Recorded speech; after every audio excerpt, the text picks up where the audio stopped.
Merci beaucoup, Monsieur le Président. Monsieur le Ministre, dans votre réponse à la question d'actualité de Monsieur Devin le 20 novembre dernier, vous indiquiez travailler sur 5 axes: la prévention, l'accompagnement des chauffeurs agressés, la sensibilisation, la dissuasion et la répression. Il s'agit d'une stratégie globale qu'on peut évidemment soutenir. Cela étant, pour qu'une stratégie de répression soit efficace, il faut des contrôles et des sanctions.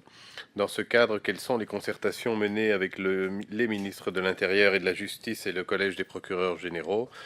Par ailleurs, vous indiquiez le 20 novembre que les bus étaient équipés d'une pédale de détresse permettant de signaler discrètement tout incident. Depuis lors, plusieurs chauffeurs m'ont contacté pour m'indiquer que, faute de personnel au dispatching, les appels restaient sans réponse. Quel est le calendrier des rencontres avec les représentants des travailleurs sur le sujet? Les questions de la sécurité des chauffeurs et du bien-être des travailleurs sont des enjeux fondamentaux. Quelle place auront-ils dans le contrat de service public que vous entendez signer en 2025? Entendez-vous accorder des moyens complémentaires à l'OTW pour ces thématiques? Merci déjà. Merci, monsieur le député. Monsieur le ministre, je vous en prie. Merci, monsieur le député. Comme je l'ai déjà exprimé, enrayer les actes de violence et d'agressivité que nous connaissons aujourd'hui et assurer la sécurité des conducteurs, mais également des passagers, fait l'objet, bien sûr, de toute mon attention.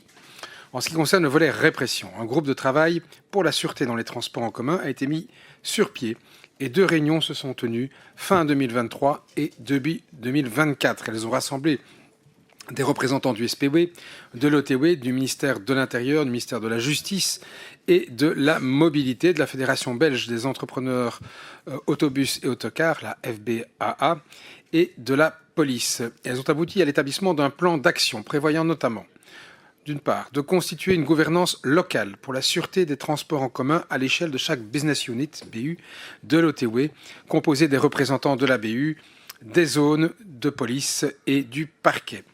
D'autre part, des mesures de prévention avec un poste de conduite fermé, une formation du personnel de conduite, le management de proximité, des caméras de surveillance et des campagnes de sensibilisation notamment.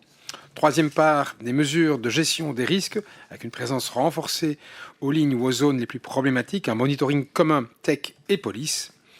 Quatrième part, des mesures de poursuite, collaboration et accès Tech Police pour les images des caméras du Tech, réponse rapide et adaptée de la justice ainsi que reporting. De plus, le Tech, la STIB de l'Aisne et la SNCB rencontrent tous les 6 mois le procureur général de Liège en charge de la criminalité contre les personnes. Le suivi et la gestion des agressions dans les transports en commun y sont systématiquement abordés. L'une des priorités est un enregistrement plus précis des actes de violence commis sur les travailleurs, ce qui permettra d'avoir une vue plus claire de l'évolution du phénomène et de l'adéquation des réponses judiciaires à y apporter. Ce travail se poursuit. Par ailleurs, la prise en charge des situations de détresse des chauffeurs est une priorité absolue pour l'OTW. Les appels de détresse sont automatiquement consignés dans le système de localisation des véhicules en temps réel. Une garde est assurée en tout temps via les dispatching du TEC, interne ou externe selon les situations locales des business units, pour une prise en charge immédiate.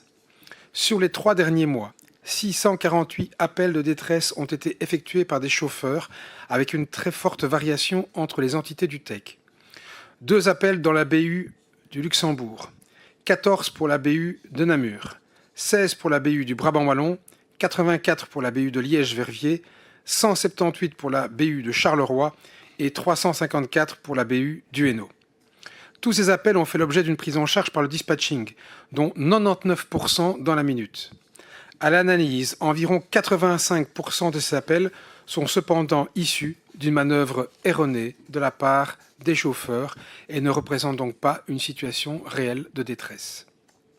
Les bus du TEC sont en contact avec les dispatching à travers le réseau Data de Proximus. Le TEC a constaté que suite à la désactivation progressive de la 3G Proximus, certaines zones du territoire wallon apparaissent comme non couvertes. Les services informatiques du TEC ont d'une part pris contact avec Proximus pour anticiper de nouvelles activations d'antennes 3G et d'autre part reconfigurer les plateformes embarquées dans les bus pour se reconnecter plus rapidement au réseau lors d'une coupure lorsque les bus circulent. En ce qui concerne spécifiquement le Hainaut, un usage erroné de la pédale de détresse a été constaté qui avait pour en fait résultat de bloquer le système d'écoute. Et donc là, il y avait une difficulté technique, l'usage erroné bloquant le système d'écoute. Et comme annoncé, je rencontrerai, pour répondre à votre question sur la rencontre, je rencontrerai les syndicats et la direction générale de l'OTW très prochainement sur le sujet. La date convenue est d'ailleurs toute proche puisque c'est ce 18 décembre. Les négociations concernant le contrat de service public, quant à elles, débuteront dans le courant du premier trimestre 2025. Merci, monsieur le ministre. Monsieur le député, pour votre réplique. Merci beaucoup, monsieur le ministre. Merci, monsieur le président. Donc, effectivement, merci pour les informations que vous nous transmettez. Je suis un peu interloqué par le fait qu'il y ait 85% de fausses manœuvres pour les appels d'urgence. Est-ce que ça ne vaudrait pas le coup de changer le modèle ou de changer le système? Parce que c'est quand même... Enfin, c'est assez particulier. Alors je ne sais pas si c'est parce qu'ils bougent sur leur siège ou si c'est... enfin, en tout cas, il faudrait peut-être éclaircir la situation. Par contre, on voit aussi des énormes disparités entre les régions, évidemment. Quand vous évoquez 354 en Hainaut, 178 à Charleroi sur 648 appels. Mais bon. Mais donc on reviendra sur le sujet, évidemment, dans les prochaines semaines et les prochains mois pour bien s'assurer que cette problématique est bien poursuivie, quoi. Merci.